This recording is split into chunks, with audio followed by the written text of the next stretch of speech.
Hello and welcome to the Utah Puck Report. I'm your host, Jay Stevens. Alongside me today is a big co-host, John Smith. I don't know why it's taking us so long to get you in here. I'm not that big. I'm average sized. But you're a hockey guy and you're a DJ and you're in this building every day when Gary and I do the Puck Report. Every time we're like, hey, we got to get you on the show. And then it's hard to get Gary in here. Well, Gary's a busy cat. Yeah, but I mean, he's officially the co-host. And then it's like, oh, well, John's right there, and he's a hockey guy. We should get him in and talk about hockey. And you know what? I'm your podcast e-bug. There you go. That's when we need to fill in. There's John Smith, the e-bug. Perfect. And speaking of e-bug, you've also e-bugged for the Grizzlies. And yes, 7 years running. Nice. I just hit 20. You've been 20 years e-bugging for the Grizzlies? And it was this year when they called me in. That it marked I've done it every year for 20 years, at least one game, and then obviously a bunch with other teams too. But yeah, 20 years. That's awesome. It's crazy, huh? Wow, congrats, dude. That's rad. Yeah, I don't know if it's much of an accomplishment. I mean, I'm just available. But that's I have equipment. But see, here's the thing. I downplay that too, right? Because I don't want people thinking that I'm like playing up this fact. They're like, oh yeah, you're playing goalie for the Grizzlies. I'm like, now hold on. No, wait a minute. Playing is a very strong word. No. Here. I'm going to be watching the game from the bench. Yeah. But there is a very, very slight chance that I would get put in. My favorite part of it is the practice. And like I've said it a million times, my wife is a spin instructor and a TRX instructor. And so if I can practice with the Grizzlies, then I don't have to go to those things with her on my days off. So I have an excuse I already worked out. And it's a way better workout. Oh man, they work you. To go play with those 18-year-olds. And the way Tim Branham runs those practices, I mean, I've been along, 45-minute practices typically to an hour, not with Tim Branham. And they're not goalie friendly. You see a lot of shots. Yeah. Today on the show and on the phone and waiting patiently as we talk about our own lives, Nick Fleehart. Nick, how are you? I'm doing well. How are you doing? We're doing outstanding. And you are in Alberta. I am in Alberta, snowy, cold Alberta. We got a Chinook rolling through today, so it's nice. Oh, yeah. We're not. I don't know. It's heading this way. So yeah, and what's the temperature? And what town are you in Alberta? I'm actually in Calgary, and today it's supposed to be +6, which I guess is probably 45 degrees on the Fahrenheit scale. But we get these things that roll through called Chinooks, and they just they come off the Rocky Mountains there every occasionally, and they just blow some warm air in for a short period of time. So it gives us a break between like the -15 and gets us up to the positive numbers for a few days, which is a nice little break every winter. I was going to say that's like summertime, man. 45 degrees. That's great. Yeah, it's t-shirts for sure. Nice. So Nick, I want to talk to you a little bit because you've created a Facebook page that's gone completely viral, and then you and I together made a post that's gone viral, and there are some good parts to that post and some not so good parts to that post, at least on our part, because like I was telling you before, we like to be a happy-go-lucky, we're the softer, kinder, gentler podcast when it comes to hockey. Like, I'm everybody's cheerleader. Like, I'm so excited for anybody that's doing well in hockey, and I don't want to ever, say negative things about people. But, man, this post has, I would say it's, I wasn't trying to call anybody out for, I don't know. I wasn't trying to call anybody out. I was just saying, hey, this is an unhockey behavior. And that's my best way to describe it. So what happened? What's the post? So the post is from the Oval, and Nick, I think you kind of posted it first, and then I stole it. And I know it came from a Utah player, and it basically says, team managers, let's make this crystal clear to all teams. No teams will participate in the handshake line during the regular season. Players are to quickly exit the ice as the Zamboni begins ice prep. Any player that does not observe this league rule will start the next game with a minor. If multiple players do not observe this league rule, penalties will be stacked on. If multiple players do not observe this league rule and they do not have enough players to start the game, they will forfeit. And any players that do not observe this league rule for a second time will get 8-minute misconduct. And if they do it a third time, they get a 1-game suspension and supplementary discipline from the league. This rule is not up for debate, and we will ask our players and our team leaders to observe this rule. All right, so Nick, what were your thoughts when you first saw that? Well, there's a lot to digest in that thing. I guess I'm not sure. I mean, it's always been kind of second nature to shake hands with the guys you're playing with. We're adults, and it's supposed to be about sportsmanship and fun and camaraderie and all that good stuff. And so, I guess my first question is, where is this coming from? Has something happened? I mean, sure, I've been in a few scuffles in the handshake lines before after some heated games, but I don't think anything that would warrant this kind of behavior. But there has to be something there that has caused this. Maybe, and it could also just be time as well. But it's definitely very perplexing. Like, can you shake hands with the team off the ice, like after the game, just go behind the benches and say good game, or is that also frowned upon? Yeah, see, and I have not had a chance to dig into this at all, and I knew about it. I subbed in for this league last year. I don't play at this rink very often, and I subbed in last year, and it actually got really heated, and I had a bunch of guys talking trash to me, and I talked trash back to them. But man, I'm one of the guys. At the minute it's over, I think it's fun and funny to. That's the game, man. That's part of the game. So it's the minute it's over, I'll tell a guy, oh man, that was a good rip. That, like, whatever you said to me, whatever. It was a good burn, or it was, not a good burn, whatever. But I like the handshake line, and I think that's. And I said this, and as I posted as myself on Nick's page, I said, hey, that's this is unhockey, and one of the things that separates hockey from all the other sports is that we settle everything between the whistles. Right. And when it's over, it's over. And we shake hands at the end of it. And that's what I think that's what puts us up there. That's what, hey, we shake hands, bury the hatchet, and a lot of times then you go for drinks after with the guys that you just played against, even if it's just in the parking lot, which in Utah is illegal. Nick, I don't know if you... So anyway, so, John, what do you think of this? I'm wondering if it's more like a Zam time thing. Is like the Zam driver, is he anxious to get out there on the ice? And that could be a totally fair thing, and we need to reach out. You got guys jawing at each other and, palling around the ice afterwards, and he's got to get home to his family. Maybe that's what it is. All right. So then I could go with that, except for this. We have tons of other leagues going in this state. True. That are more booked up than the Oval. Yeah. All the other rinks are more booked up because the Oval has their own, one rink, one league, where, county has multiple rinks, multiple leagues, but right. they're balancing all that stuff, and they manage to balance it out. You pay for an hour 15, you paid for an hour 15, right? And so you should be able to do what you want during that hour 15. You should be able to get a handshake in, I think. And I think that's an important part of the game. I mean, even going back to, playing Pee-wees, man, I mean, that's how you teach the kids what's what, right? Yeah. You settle it, like you said, you settle it between the whistles. Even if you're, if I'm playing D, if I'm not playing goalie, I'm usually playing defense.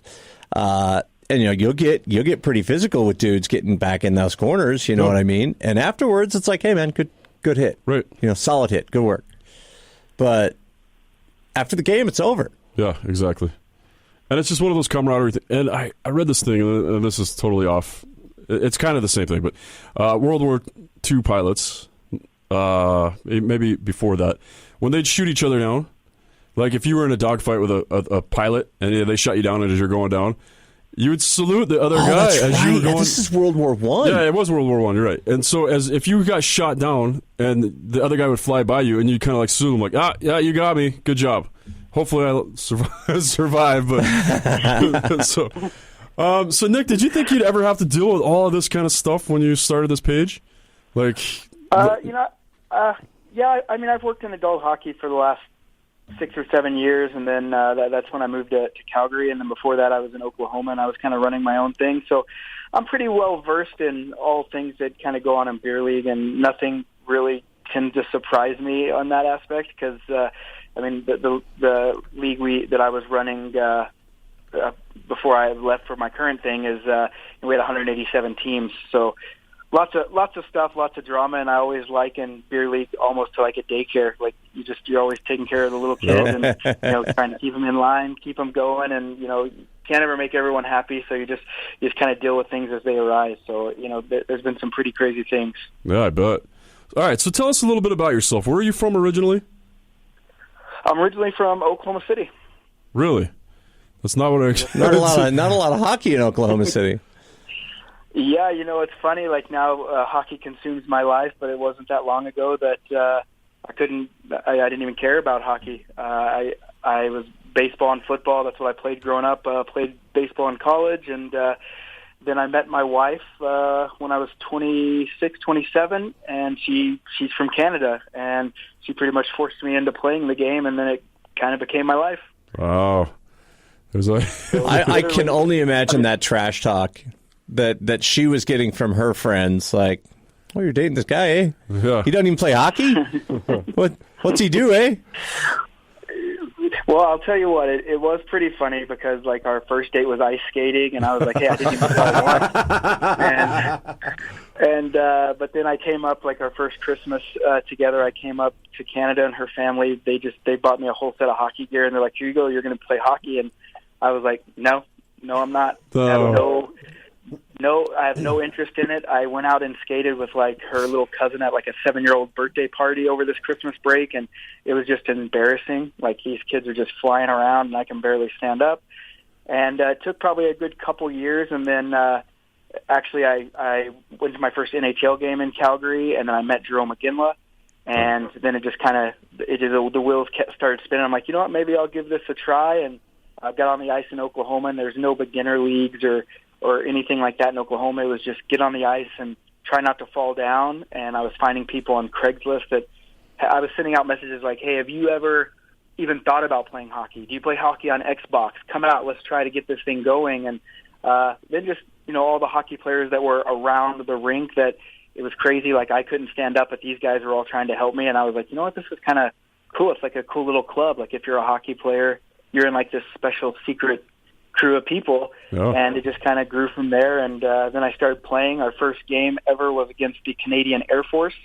Oh, wow. We got our bus handed to us. But they invited us to the locker room for some adult soda pops afterwards, and Perfect. The rest is history.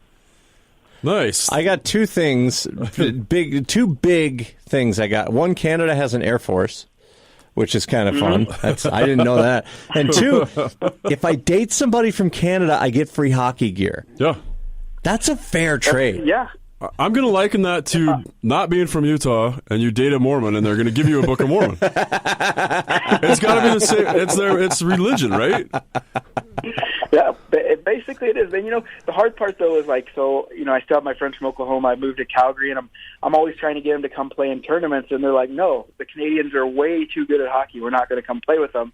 But I have to tell them, like, there's so many more people up here playing hockey that, sure, there's really good Canadian hockey players, but there's a lot of people that started as adults just like us. And so they're more beginner, and there's way more beginners in Canada than there are in the States. So, you should come play. And even the guys that are really good, they're usually pretty cool about, distributing the puck to the guys that are more beginner. It's actually a pretty good atmosphere. Yeah, and it's fun. That's one of the things for 90% of the time that is another good thing about hockey is that you can go to any drop-in, and you're going to see guys like it's been happening the last 10 days here. All the college players are home. All the junior A players are home, and they're all going to drop in, which is that in itself is funny because usually, like, if a basketball player comes home and he's playing college basketball, he's like, I'm not going to go play with my friends or whatever. Right. But the hockey players love to get out and play with the guys they grew up with that are playing that they'll be playing against in the NCAA or in major juniors. We have those guys. And they'll get out there, and then they'll be against guys that are just 2-3 years into the game, and they're at the same drop-in. And you will see those guys, like Mason Manick's a prime example, because Mason will not shoot during the. Occasionally he'll light me up, right? But like if it's a beginner goalie, he's not going to shoot on him, and he's going to go down and he's going to make that third-year guy an all-star because he's going to keep pumping pucks to him, and that's the thing about hockey is. The better players try to make the newer players better. And instead of being the opposite, like if I go play drop-in basketball, like at my gym, freaking Big T Bailey's there. Wow, really? And I go play basketball there, and I don't get the ball.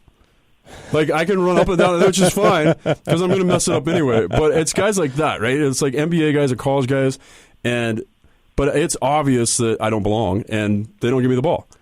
It's not that way in hockey. I've never felt that way playing hockey. No, like, you don't. I started fairly late, I guess. Like, I started in high school. Yeah. And I started, it was kind of like you mentioned in Oklahoma City, it's kind of like you felt like you were part of this little club. Salt Lake in the 90s was kind of that way. We had one ice arena. The Oval was still being built. Acord wasn't around yet, so you had to go up to Brighton to just to get any ice time. And it was like, everybody went. You had guys that were at different levels. You had guys that had played college. You had guys that had played for Golden Eagles or played for the Grizzlies, or even we had one guy who played for the NHL, played for the Islanders way back in the day.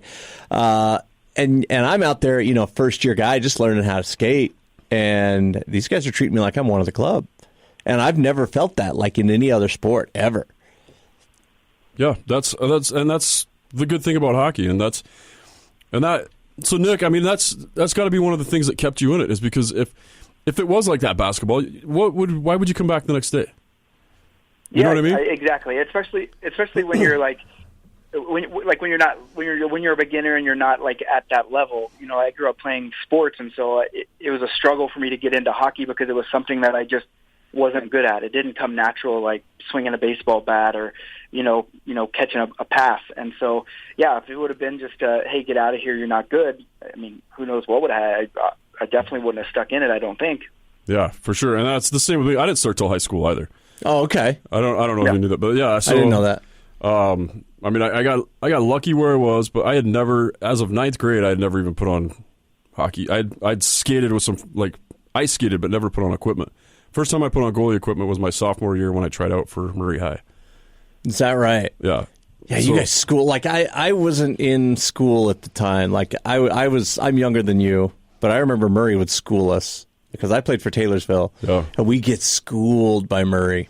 Yeah, we had a really good program. We had a really good coach, and I mean, he invested a ton of money. Like, he's the one that sent me.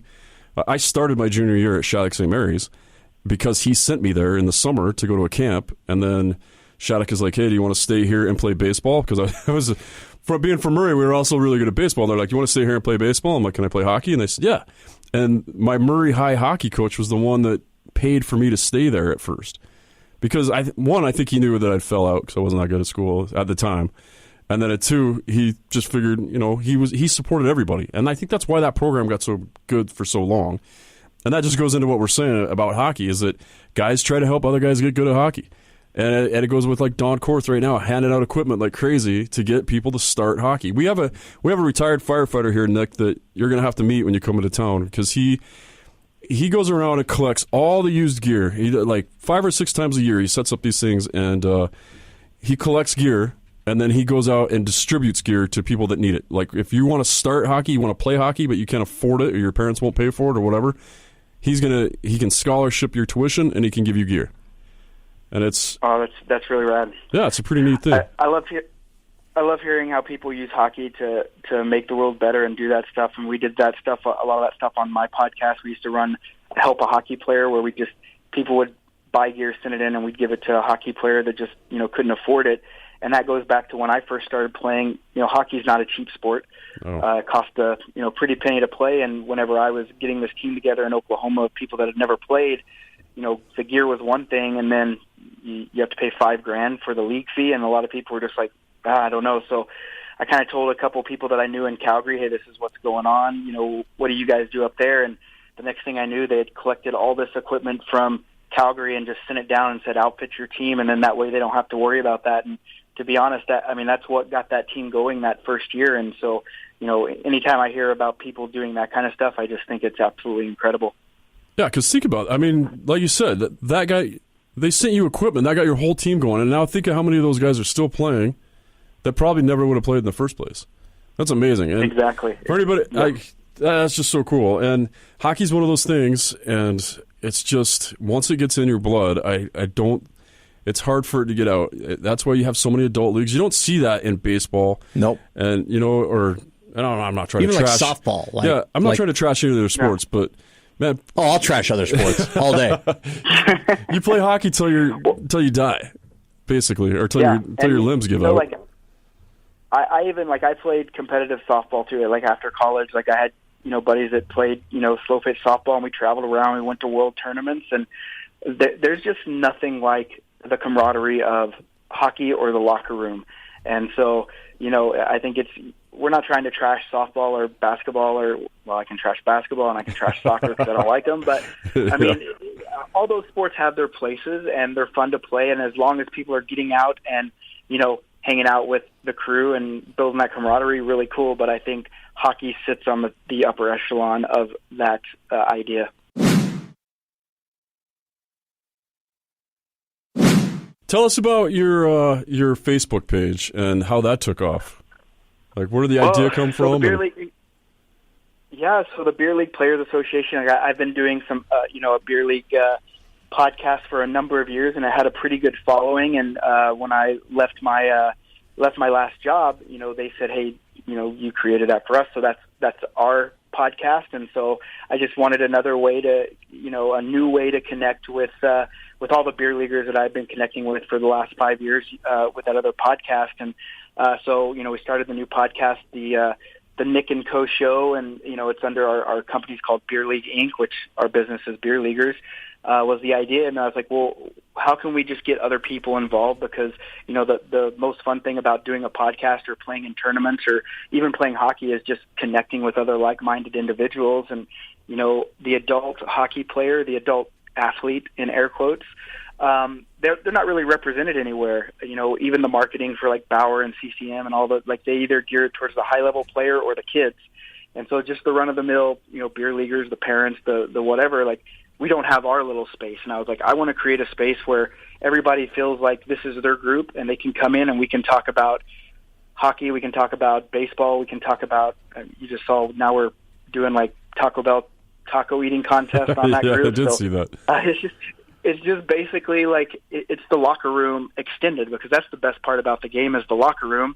So the Beer League Players Association is just a group of like-minded individuals that want to hang out together, want to look out for each other, and want to be a part of something bigger than themselves.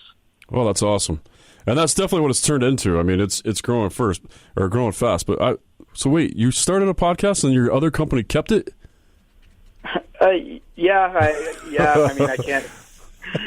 I can't really talk about it legally. Yeah, been there. I get that. But yeah, I mean, I did it. But now I'm nervous. Now I got to watch myself around here. That's the only thing I have in this building. All right, so it was good. You've grown fast though. Like, when did you start this page? The 1st of December is when it kind of kicked off, and like I said, I mean, I had a pretty good following, with the last project I was working on, and so most people were wanting to know, hey, what's going on, what's happening next, and when they saw that popped up, a lot of people gravitated towards it. But I think a lot of the, how it exploded is we did open it up to more than just hockey players. It's, hey, yeah, we're hockey players, and a lot of the content is hockey, but we're basically, if you're an adult athlete, or even if you like to drink adult soda pops or, be a part of a crew, you're welcome here. But we're going to talk about sports and a lot of other things. So you're welcome if you want to be involved. And that kind of just kicked it off. And I think we're closing on 7,000 members here in a month, which is pretty rad. Yeah, that's. I just joined. Yeah, just now. Oh, nice. Well, welcome. I just got approved. I'm good. Oh, nice. Well, look for. I'm slamming tacos in a couple of videos. Just you can eat one. You can eat one soft taco from Taco Bell in one bite. It's doable, and that's why we can't allow that in a taco eating contest, because it's too easy. Well, it sounds like a choke hazard, but that's just the paramedic in me speaking, I guess. How hard that'd be to dig a taco out of somebody if they were choking. Yeah, you're gonna have to intubate through a bean burrito there. Yeah. That's. I've done it before. Well, that's the fun thing about it is, I mean, obviously we're going to talk about this hockey tournament we're going to do in Salt Lake City, and I've been running these kind of tournaments for the last 6 years, but this group kind of grew into, hey, we're going to do hockey tournaments, we're going to do ball tournaments, and then it started as, hey, what if we want to just hang out and party and do sports stuff but not actually do the sports? And so, like, this taco contest, it actually grew from this thing that we're going to do in Columbus in February, which is called the BLPA, Beer League Players Association, BLPA Blowout, and we're just going to meet. There's a really cool hockey bar called the R Bar. It's right outside the Blue Jackets arena, so we're going to meet at the R Bar. We're going to do whatever we're going to do there, and then we're going to go to an NHL game as a group, and then we're going to come back to our bar, and people are like, well, we should do a taco eating competition. And so I'm like, okay, let's do that too. So just kind of really cool stuff that people just, you don't even have to be an athlete or play sports to get involved in these things. I think just, going out and doing cool stuff like that is going to be probably more fun than playing hockey, to be honest with you. Yeah. Well, and I play on a couple different teams here, a couple different men's league teams, beer league teams, and one of them we the last 2 years we've gone to, I don't know, Sun Valley, and then I want to say Bozeman, Montana. I can't remember where the other one is, but we actually have guys on that team that just come with us and don't play. And they just want to come hang out. Yeah, they just want to come hang out with the guys, but they're like, I'm too old to play, and I don't, maybe they'll play in a game, so they get the jersey or get in the team photo. Nothing wrong with that. And then the rest of the time they're just chilling, and they're like, you get off the ice, and they've already gone and got all the adult beverages. Because, you get, in most of those tournaments, you get a free beverage for playing. Mm-hmm. And then when you get in the locker room, he's already got your cup, your red Solo cup sitting there, your stall. You're like, oh, that's perfect. That's awesome. Yeah. And that happens all the time. There's a funny story. Like, I was doing a tournament. We were in Seattle, and there's this beer league team. They're a great group of guys named the Tacoma Donkeys. And we've some of the tournaments that we run are draft style. That's the tournament we're going to do in Salt Lake City. But so I go around, I visit the locker rooms of all the teams, and I go in, and there's this guy I know, and he's in the shower with a couple dudes that are playing in the tournament. And I'm like, Monson, what are you doing? He's like, what do you mean? I'm like, why are you in the shower? You didn't even play. Like, what's going on? And he's like, dude, I'm just here for the team, man. Just here to hang out and have fun, and shower is a part of the thing. So I'm like, all right. Well, the funny part is they had an adult beverage in one hand and a donut. And so the big thing that tournament weekend was shower donuts. Yeah. It's really weird, but you got it. Yeah, that's going to take some management, but I'm in. It worked for them. Yeah. All right, so let's talk about this tournament that you've got coming in Utah, and when and where, and tell us how this is going to work. And have you looked into to Utah's rules? You know what? Rules. I like to say rules don't matter to me. Okay, all right, good to know. I haven't looked at the rules mainly because when you look at the rules, and it's better to ask for forgiveness sometimes. There you go. Okay, I like that. Yep. But we'll make sure. We'll make sure we're on the up and up no matter where we're at. I know there's different rules everywhere. I mean, even in Calgary, there's rinks where you can't drink. There's rinks where they say you can't drink, but you just got to pack in your stuff and pack it out. And then there's rinks where they just don't give a flying flip what you're doing. Right. But, so, we have these, there's hockey tournaments everywhere, right? And we just thought, we have kind of a better way to do things. We have a vision of what we want to do in our tournaments that may or not match what other people want to do. But we have team tournaments. But one thing that we're doing in Salt Lake City is we're calling it the DEX, the Draft Experience, and it's just a tournament unlike any other. You don't need a team. All you need is yourself. We meet Friday night at a local establishment, and we make teams by adult soda pop chugging contests. And then we play 5 games over the weekend. We supply jerseys and socks that the players get to keep, and there's always a special theme for these tournaments. And when I got in touch with the Oval in Salt Lake City, or just outside of Salt Lake City, they requested a theme, so we actually already have a theme for that, and it's going to match the Oval. And so, I mean, it's just a weekend where it doesn't really matter who wins or loses. That's not the point of these draft experience weekends. It's more a time just to come together, have a great time playing this sport that we all love, playing it together. You don't have to worry about ringers because every team's going to have a ringer, every team's going to have a beginner, and that's how the draft kind of makes everything more fair and even as far as gameplay goes. But the draft also lets you play with your buddies, against your buddies, and just have a weekend of fun. That sounds awesome. I love how you mentioned the Oval has to have a theme. Like the Oval and their themes, man. Like light the fire within. It's don't even get me started. Well, this one is actually a really cool theme, and like we've done kind of themes like this before. And like for example, I mean we've had like Star Wars themes, we've had video game themes. Oh, that's cool. It's always a cool theme, and I mean. Listen, like I guess I'll kind of give it away, but I won't give it fully away. But I mean, it's an Olympic venue, right? So we're going to kind of bring an Olympic feel to the theme. So obviously Team USA will be represented in one form or fashion on these jerseys, and then, some other Olympic countries. So it's a really cool, and, the jerseys are a really cool part of it. The party is really rad because it allows for you not only to meet your new teammates, but meet everyone that you're playing against. And that kind of tames the animosity that you see in some hockey tournaments, because you're like, hey, I'm going into a corner to get this puck, and I look over my shoulder and I see Joe, and I'm like, yeah, Joe, he's a cool guy. He's not going to come in too hard and try to hurt me. And on the flip side, Joe's like, hey, I met Nick last night, and he's a cool guy, so, we'll just go in and be respectful of each other. And so I think that kind of lends to kind of the fun atmosphere of playing. And then, like you said, like beginners, they're always afraid of kind of playing outside of their element and their skill level, but the draft really allows them to not worry about that, because they know that they have guys that are better than them that are now on their team, and they're pulling for them. And I've seen so many times where the guys in the ringer round are like, okay, listen, you've never scored a goal before, just go to the net and I'm going to try to bounce one off your stick.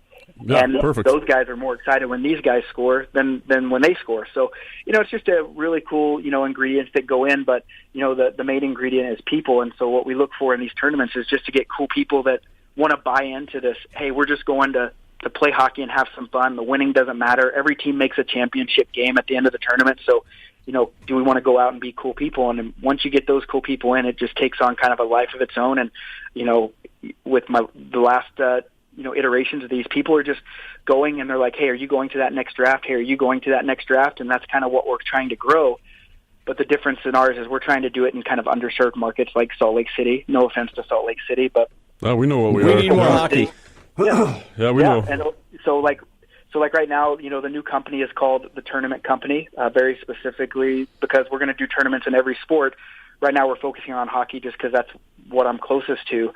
And so, we'll have them in Salt Lake City. We'll have one in Oklahoma City. We have Cleveland. We have Colorado Springs. We're working on Mammoth. So a lot of different places that are kind of not traditional hockey cities, but still have a really good hockey following. And let's face it, Salt Lake City is a pretty cool city. I've been there once or twice, and I've always left thinking I need to spend some more time to actually, dig my teeth into it, because the 2 days that I got to spend there wasn't quite enough. Yeah, undercover. This really is and it's not undercover, but a lot of people let the mystique of Utah almost ruin the experience before they get here. But this is an amazing place. Salt Lake's been good to me. Yeah, and we've got we've got a lot to offer in the summer or the winter. Whenever you come, it's amazing. Actually, scratch that. Don't come. Don't move here. This place sucks. Yeah, no kidding.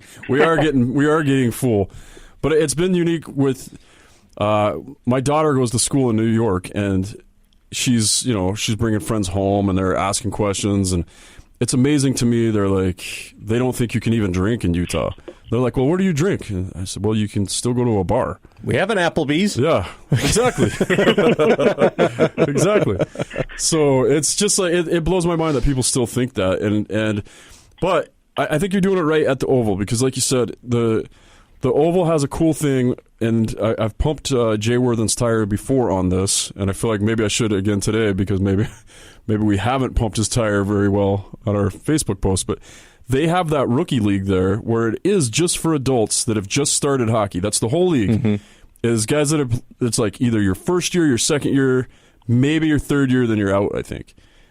So you're 1 through 3, you get to play, and those guys are going to be the ones that have probably been dying for a tournament, and they're going to sign up. I'm going to sign up.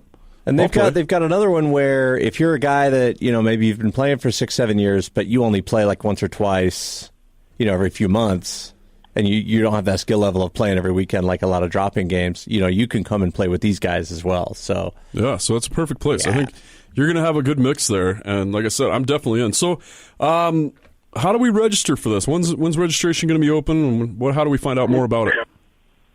So registration will open on the 2nd of January. We're going to open all 7 of the first tournaments that we have for the first half of the year on that date, and it's going to be at tournamentcompany.com. Okay. So you can check it out. The Salt Lake City is May 29th through 31st. Friday night's the draft party, and then we play 3 games on Saturday, 2 games on Sunday.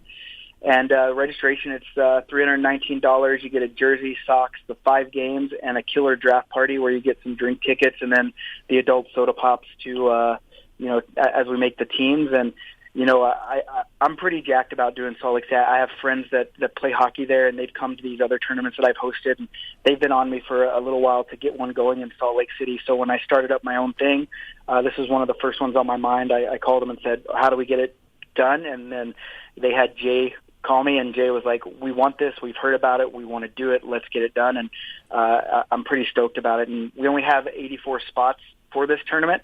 That's 6 teams, and I think there's already, probably 20 people that have said, hey, first day that it opens, I'm registering. So, I think it's going to be one of those ones where it sells out really quick. So if you want to play, get in on it, and I hope to see you there, because I think you guys will have a blast. Yeah, we're in. All right. Well, that's awesome. We're excited about it. And is there anything else you want to say? The floor is yours. If there's anything else you want to say about Utah hockey or about your about beer league. Well, I don't know much about Utah hockey, but I'm stoked to learn about it in May when we get down there. But, come join the Beer League Players Association. Even if you don't play hockey, if you play another sport, I bet we can probably convert you to hockey. But just come if you want to be a part of a like-minded crew that they're just about having fun and hanging out and, maybe drinking a few cold ones. And then, obviously, I guess I wouldn't be a podcaster if I didn't pitch my podcast. It's the Nick and Co. Show, and I cover a lot of different topics, whether it's hockey or my male pattern baldness that I'm going through and wondering if I should buy a Jaromir Jagr wig. And so it's just a lot of fun, and we're just trying to connect the world through sport. That's the main goal, and hopefully you guys will come join us and play some puck with us. That sounds awesome. Dropping a Jagr reference, too, man. Greatest mullet in hockey history. That's great. I think helmets should just come with that flow. Absolutely. That Jofa should release a helmet that has a Jagr mullet, the Jagr flow attached to it. And it's got to be like Jagr 1996. Yeah. Like it's... Oh, it has to be vintage for yeah. sure. I mean, Playoff for me, beard I optional. am going bald, and I am going bald, and I ask the people, should I shave it off or should I just buy a wig? And everyone says, hey, we'll chip in and buy you a real hair Jagr mullet. And I'm like, well, okay, let's do it. Crowdfund a mullet. So, I love it. Yep, for sure. Well, Nick, thanks so much for being on the show. We're excited about the tournament. We're excited about what's going on. It's a lot of entertainment just to watch all the comments that go on the page. And like you said, I've learned a lot about softball just listening. Like I saw the conversation about which bat to use, and I guess that makes sense because there's 1,000 different hockey sticks. You want to be specific and tailor yours, and even guys like us that spend $200 on a stick or. Mm-hmm. I went to the stick that I used just went from when I first started using it. I could get it for $100, and I jumped on to order 2 more, and they are now $300. Are you using Warrior sticks? Yeah. So I just switched over to Bauer for that reason. Yeah. Well, I mean, I can't afford the Warrior sticks anymore. I can't afford any sticks anymore, especially every time I get pulled up to. Every time I e-bug, I break a stick. Right. And sometimes the Grizzlies give me another stick, and sometimes they don't. But that's expensive now. So anyway, Nick, we're going to post on our Facebook page and on the Utah Puck Report. We'll have links to this when it opens up, and we're going to pump it, and we're going to be a part of it. John, are you going to jump in net for this? Yeah, for sure, man. Okay, I'm in too. Count me in. Perfect. All right, guys. Well, thank you very much. We'll chat soon. All right, that was the Utah Puck Report. Thank you so much for listening. The Utah Puck Report is a KSLSports.com podcast. And if you haven't subscribed yet, then you can. All you got to do is text the word puck to 57500. And you can also catch us online, too, at KSLSports.com and right there at the Arrow website, 1035thearrow.com. That's awesome. And we want to thank Josh Tilton, our producer. He's the one that keeps us in line, keeps the things rolling. And he doesn't roll tape, as you would say. He does not. But he does produce the show in all the digital ways. So once again, thank you so much for listening to the Utah Puck Report.